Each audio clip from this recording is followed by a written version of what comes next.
Alright, today we'll be talking about air suspensions. I'll be looking at mine, taking mine apart, redoing the Teflon tape in it, changing the mounting position of the tank because I want to get more space in my trunk. I want to be able to take the car on the road and still have a place to store luggage, clothes, coolers, wherever I'm going. So today we'll be looking at all the parts I have taken apart already, the tank, recommendations, advice, stuff like that I've learned from just doing it myself. So on with the show. Let's go off when I enter the building.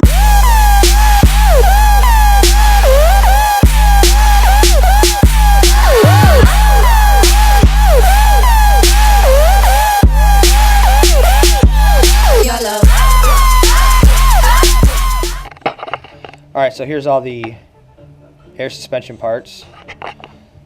Crosses, fittings, valves, water traps. Now I gotta go through and clean all the Teflon tape off of them.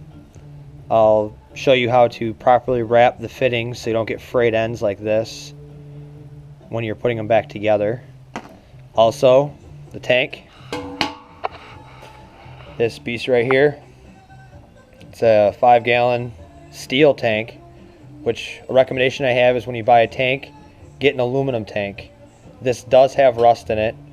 The water traps helped out a little bit with the water inside the tank, but you always get water in your tank, so you have to drain that out. Water traps are great. They'll trap a lot of the moisture, the oil, whatever from the compressors, and that'll help you with maintenance. But don't forget to empty your water traps, and you'll still have to put a drain port in here, which is the bottom of the tank. I have a Schrader valve coming for that I can mount on the outside of the car, and I can let water out like that. Also, you're going to need a pressure switch. This tells the compressors to turn on.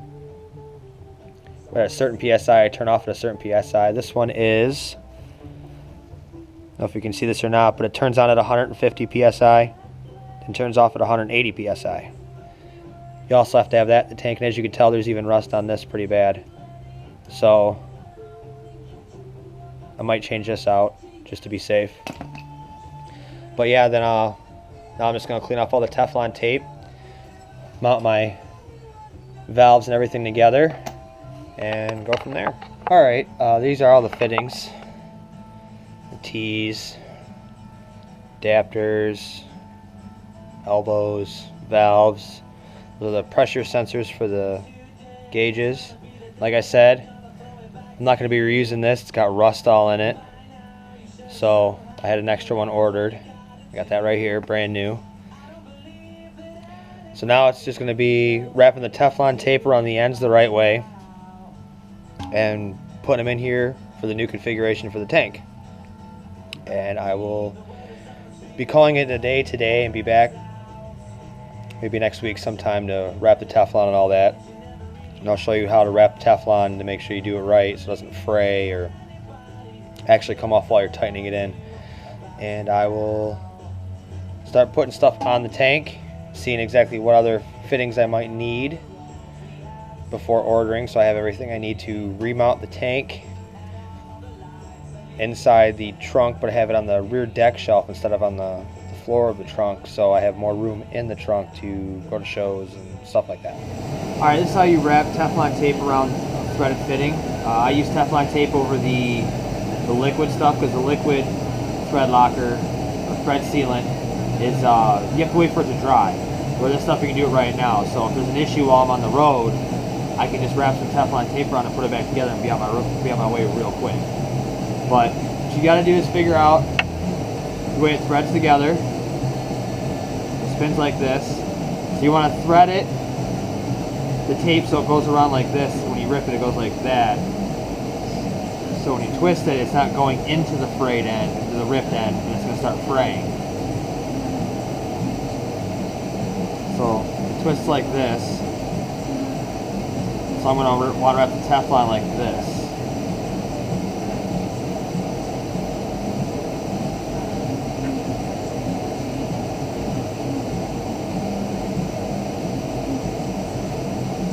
I do about 3 to 5 times depending on the fitting. This one I'll probably do like 3.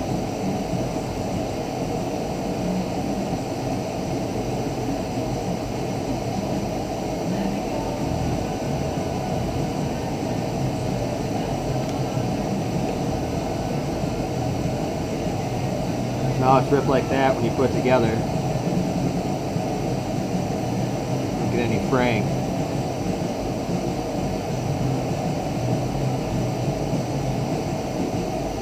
Take a tool and tighten it the rest of the way, and that's pretty much it. Just make sure you don't have it all blocked up, and that's it.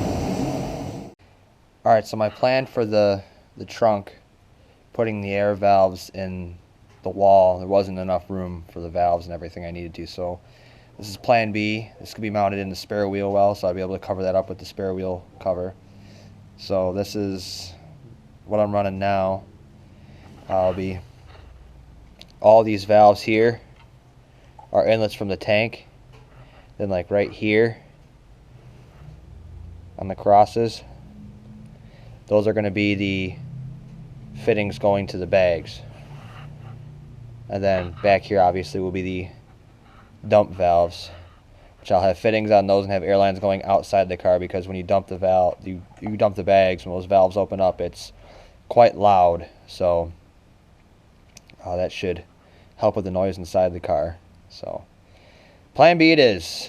This will be the setup for now. Hopefully everything fits in the trunk the way I want it to, and I can run the lines just right, and this should be the final setup for it. So we'll see. Alright, so I got the rest of my fittings. So I got this one. This one here is going to be the air from the tank in. This one here is going to be to the bags. And this one out here is going to be, I'm going to put a line out to the outside of the car. That way there it's not just dumping all the air back inside the car because it gets really loud. So I'm going to try, see if that helps out, which I'm sure it will a bit. So, and then this is the mount that's going to actually be in the trunk, in the spare wheel well. That way there I can save some trunk space, kind of hide all this stuff. So that's the valve mount right now. Okay, so I found out the tank mount's not going to work on the rear deck shelf. It's about 2 inches too long with the fittings on it, and I couldn't get the fittings in far enough, so that's not going to work. So what I'm going to do is, as you can see here, I'm making a mount for the compressors out of some scrap MDF I had laying around. It's going to go back there right by the amplifiers. I'm going to put the tank in front of that, so everything's going to be pushed toward the back, so it's going to leave all this front open. It's also going to leave my spare wheel well open so I can get to the valves and everything else. So yeah, we'll get this mounted on the board and see how that turns out. Hopefully it'll be better than me not being able to close my trunk. I'm not sure how much you're going to be able to see. My light's starting to die, so, but there's the compressors, the amp, there's the tank, there's the valves all plumbed. The dump valves go outside the car, make it a little bit quieter. All I got left is, see this thin line right here, it's moving. That's going to be my drain port. I got a Schrader valve for that. But that's pretty much it. So next I'm just going to plug in the pressure switch over there, finish reassembling, and that's pretty much my air suspension for this year's setup. So we will see what happens. Any air leaks or anything like that, you got to make sure you test it all, make sure my pressure gauge is working. But that is my air suspension. Thanks for watching. Don't forget to like, subscribe, leave comments, whatever you feel you need to do. And I will see you next time.